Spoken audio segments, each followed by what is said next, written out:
the cornerstone of any good or really bad Republican is their ability to speak without shame and accept their hypocrisy as it is. And the best example of that can be seen with Donald Trump's fear-mongering about millions and millions of criminal, illegal immigrants coming into this country. They're so incredibly dangerous lies that Donald Trump and his MAGA movement tell every single day. But when it comes to violent criminals who attacked our Capitol and Capitol police officers on January 6th, Donald Trump wants them roaming the streets. And somehow, MAGA can't get that contradiction through their mind, or at least they don't actually care. But someone who does is AOC, who made sure to call out the lies of Donald Trump's mass deportation plan and the fear-mongering that he's pushing, so much so that it triggered Marjorie Taylor Greene into a complete collapse. And we are going to get into all of that, but before we do, if I could quickly ask you to leave a like on this video, and if you haven't already and you enjoy our channel, to hit that subscribe button. It goes a long way, and it really means the world to me. Now let's get into what AOC had to say that upset MTG so much. I thank the ranking member. Mr. Speaker, I want the American people to know, with eyes wide open, what is inside this bill. Because we stand here just 2 days after President Trump gave unconditional pardons to violent criminals who attacked our nation's capital on January 6th. And these are the people who want you to believe, who want us to believe that they're trying to, quote unquote, keep criminals off the streets. They are opening, when they are opening the floodgates. I want the American people to know what is in this bill. Because in the guise and in the wake of tragedy, we are seeing a fundamental erosion of our civil rights. In this bill, if a person is so much as accused of a crime, if someone wants to point a finger and accuse someone of shoplifting, they will be rounded up and put into a private detention camp and sent out for deportation without a day in court, without a moment to assert their right and without a moment to assert the privilege of innocent until proven guilty. Without being found guilty of a crime, they will be rounded up. That is what is inside this bill, a fundamental suspension of a core American value. And that is why I rise to oppose it. If you're a dreamer, all someone has to do is point a finger and you will be rounded up. And we have seen moments like these happen before. In the Patriot Act, in the wake of the travesty of 9/11, a fundamental suspension of American civil liberties. That is what we are seeing here today. Mr. Speaker, you may wonder why so many of our friends across the aisle who care so deeply about the rule of law happen to be so desperate to pass this bill, after they are unleashing people who attacked police officers here on this Capitol into roaming our streets, who are publicly saying now they want to get a gun. Suddenly, these folks care about public safety? I don't think so. Look no further than the price tag of this bill, $83 billion. They know that it can't be paid for. They know that the capacity is not there. And you know what will be there? Private prison companies are going to get flooded with money, who give this money, no doubt. I want folks at home to look.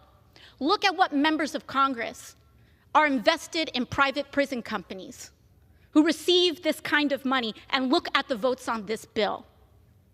It is atrocious that people are lining their pockets with private prison profits in the name of a horrific tragedy and the victim of a crime.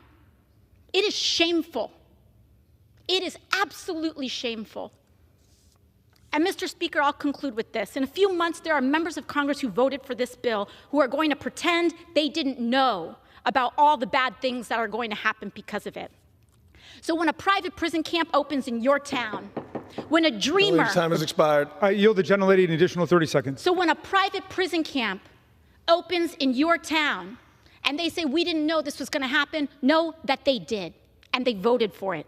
When a dreamer is disappeared from your classroom, when the President of the United States destroys what is left of the Constitution as he's announced in this attack on birthright citizenship, they will all say, we didn't know this was coming. And I want the American people to know that they did, This vote represents it. And with that, I yield back. Thank you very much. The dangerous impacts of the Laken-Riley Act and Donald Trump's mass deportation plan at large are absolutely terrifying. And I talked to Senator Chris Murphy about this, and we're going to get into that clip in just a little bit after MTG's meltdown. But it's really incredibly clear that MAGA doesn't care about these impacts. They don't care about the discrimination. They don't care about the decimation to communities, the destruction to our economy, how immoral it is on its face. They don't care.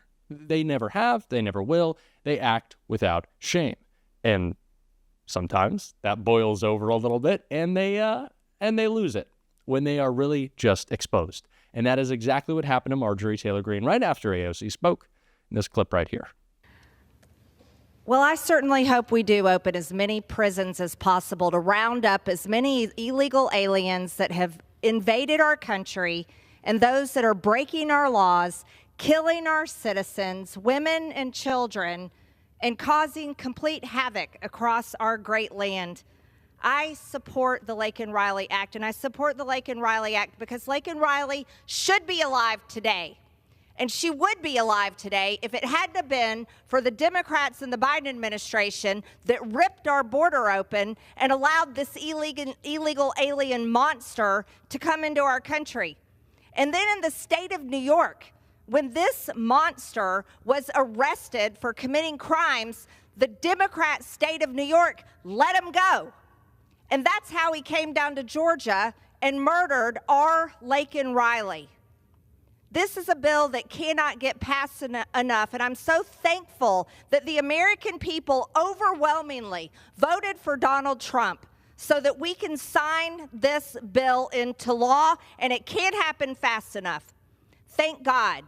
But listening to my colleagues, the Democrats on the other side of the aisle, complain and whine and defend illegal aliens that break the law the minute they cross our border is pathetic.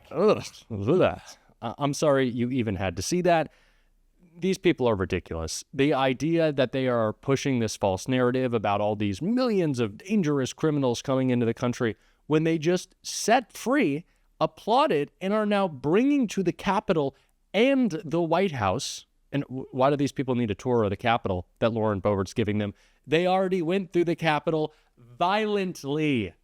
They already did that. They've seen it. They don't need a tour, by the way.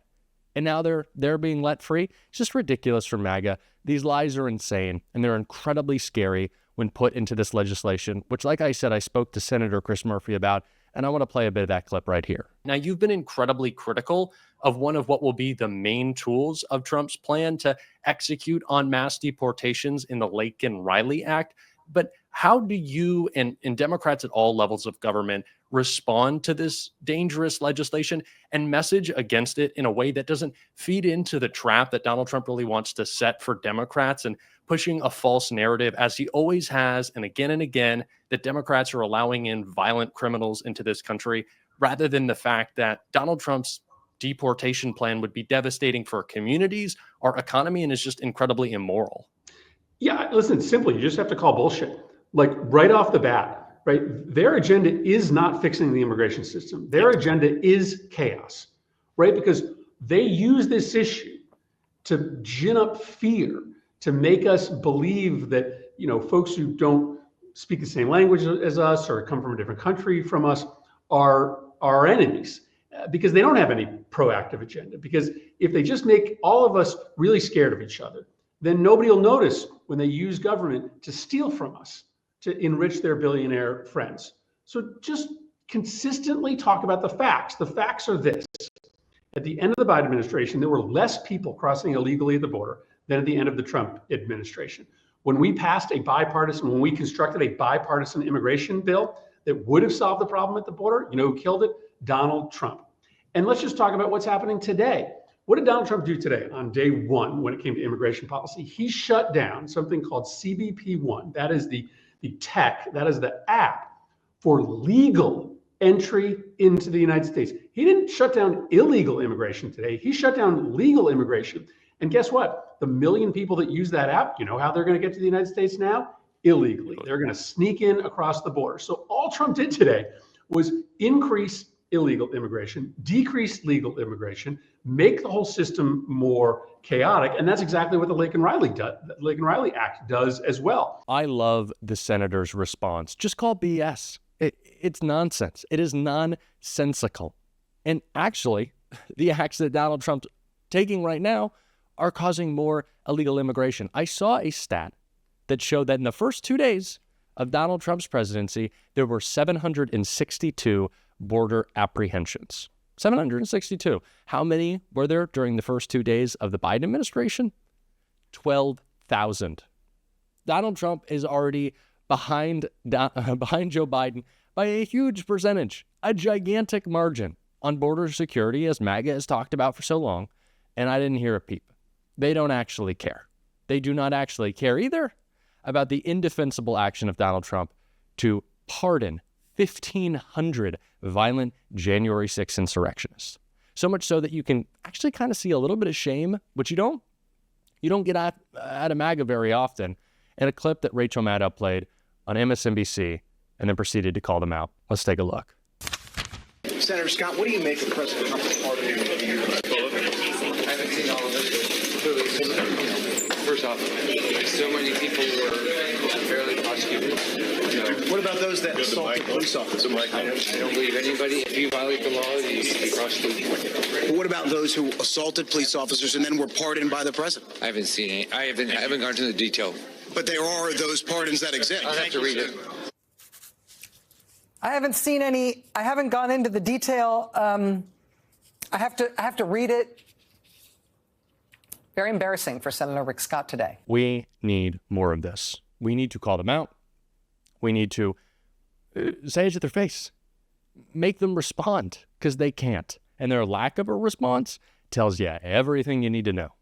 And we're going to continue to talk about that every single day on the show. And if you want to support that, as always, you can hit that subscribe button. You can leave a like on this video. And if you stuck around to the end, drop a blue heart in the comments. Until next time, I'll see you soon.